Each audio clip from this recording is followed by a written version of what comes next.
Nacional. Cresci alegre vivendo, tô aprendendo contigo. Se terás é comigo, pois eu te falo e te digo que faça parte com Cristo, porque é Ele a vitória que vai trazer sua glória. Pois eu te conto uma história que ela bate caminho. Se tem a noite e o dia, só agradeço a meu Deus, determinado, louvado meu nosso Deus. Se tem tristezas, angústia, não se entristeça, o tempo é agora, você que faz sua história. Quero te dar um pedaço que ela é do meu coração.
Gil Vander. Completamente reacionária e que mantém de forma inequívoca o teto de gastos aprovado pelo Temer em 2016. Até 2016 a gente não tinha um teto de gastos. E agora, o governo Lula, que durante todo o seu governo, os dois primeiros governos, os governos Dilma, governaram sem um teto de gastos, se orgulharam de fazer políticas públicas insuficientes para a classe trabalhadora. A gente vê que o governo não se compromete em nada na revogação do teto de gastos.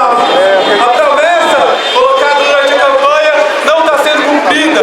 Na prática, o governo apresenta uma continuidade do teto de gastos no Congresso. Na prática, o governo barra as mudanças que até setores da direita estão propondo ao teto de gastos do Senado. Setores da direita que querem tirar o Fundeb. É absurdo colocar o Fundeb, o Fundo de Desenvolvimento da Educação Básica, no teto de gastos. Até setores da direita reconhecem isso e o governo Lula mantém o Fundeb no teto de gastos. O governo Lula se recusa a pautar a retirada do piso da enfermagem do teto de gastos, um piso conquistado com tanta luta pela categoria, com mobilizações nacionalmente, foi conquistado, uma conquista fundamental para a classe trabalhadora e para essa categoria que foi heróica durante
congressista, corrente sindical operária do Partido Comunista Brasileiro, membro da diretoria colegiada do Sind Rede BH. Estou aqui para fazer essa fala, né, que é muito importante lembrarmos por que estamos aqui, né? Esse é um dos primeiros movimentos desse ano, em que precisamos começar a articular o movimento sindical, o movimento estudantil, o movimento popular e os partidos políticos. Por quê? Porque existem muitos ataques que vão desde a política de austeridade do atual governo, através do novo teto de gastos, né, o chamado arcabouço fiscal, que limita, né, os investimentos do próprio governo nas áreas essenciais ao povo trabalhador.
benefício, mas não passa de um limite que o governo tem para gastar do governo Lula. O governo que prometeu na campanha eleitoral gastar com educação, voltar a gastar com educação, saúde, segurança, esporte. Isso não vai acontecer. O governo se colocou um impedimento de gasto. Sabe você, professor, que está aí passando, que o governo Lula, que o Lula prometeu um aumento e mais benefícios, uma melhora na educação? Não vai ter. Você não vai receber mais. Sabe você, enfermeiro, que está passando da área da saúde, trabalhador da saúde, você não vai receber mais. Você que é enfermeiro, teve um aumento aprovado agora, depois de uma pandemia, onde vocês que atuaram na linha de frente, salvando vidas, e aí lutaram por aumento salarial. Não vai ter aumento, não vai ter. O governo Lula impediu esse aumento. Não só o governo Lula, como junto com o bolsonarista, com a direita, com tudo. É isso, entendeu? Está aqui na luta contra o arcabouço fiscal, Mais pertinho do temporal, contra o marco temporal, pela revogação do ensino médio e contra o regime de recuperação fiscal do zero. Nós acreditamos na importância da unidade da luta, mas eu quero colocar aqui uma concepção um pouco diferente nesse momento que nós estamos vivendo na conjuntura de aprovação do marco fiscal. No nosso entendimento, da discussão que nós temos feito no dia de 2017, nós temos sim que lutar contra o arcabouço fiscal por tudo que já foi dito aqui. E especificamente porque nós estamos entrando agora numa campanha salarial e certamente esse arcabouço vai dificultar em muito que a gente recomponha perdas de salários que foram congelados há 7 anos, no mínimo 7 anos. Mas no meu entendimento, é preciso entender que não basta uma vontade política só do governo para aprovar uma política fiscal que não seja restritiva. Nós temos um Congresso Nacional que representa uma base social conservadora, muito reacionária, que está impondo um cerco a esse governo. Temos que criticar o governo, temos que reivindicar ir contra o arcabouço, sim, mas entendendo que a correlação de forças que está posta na sociedade não favorece políticas mais progressistas. Por isso que a gente tem que estar na rua, fortalecendo o movimento social para poder sustentar uma pauta que permita esse governo enfrentar o Congresso. Não é simplesmente nós conseguimos aprovar um marco diferente desse do Congresso, eu acredito que não, porque nós temos uma ampla maioria conservadora. Então é preciso entender que esse movimento do arcabouço fiscal está incorreto, tem que ser questionado, mas tem que ser entendido como uma correlação de forças que não favorece o governo. Eu queria só contar uma história do marco temporal que eu ouvi na internet, pela boca do João Pedro VII, de um livro que ele leu, e que eu achei que vale a pena compartilhar aqui. Tem uma tribo em Santa Catarina chamada Choclen, que está reivindicando uma terra na região de Santa Catarina. A lei do marco temporal impede que essa tribo volte para suas terras. O que aconteceu com essa tribo? Ela foi expulsa desse espaço por meio de bugreiros que matavam os índios e levavam as orelhas para receber por cada índio que fosse morto. Essa tribo foi expulsa dessa região e hoje reivindica voltar para lá porque foi expulso por meio de muita violência. E o Congresso Nacional pretende votar uma lei que impede que tribos que foram expulsas por violência anteriores à Constituição de 88 voltem para suas terras. Isso está acontecendo no Brasil desde 1500, índios massacrados, dizimados, expulsos de suas terras, que têm que ser reivindicadas e garantidas. A demarcação das terras indígenas está prevista na Constituição, uma questão de justiça histórica. E esse PL 490 impede isso. Então nós estamos aqui também na rua para gritar contra o PL 4490, contra o marco temporal, para que as demarcações de terra sejam feitas e para que os indígenas que restaram depois de tantos anos de massacre possam ocupar os territórios que lhes são devidos. Então, sem que se efete MG nas ruas pela luta junto com todos que estão aqui. Boa noite a todos e todas.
do trabalhador. Traga a bandeira de luta, deixa a bandeira passar. Essa é a nossa conduta.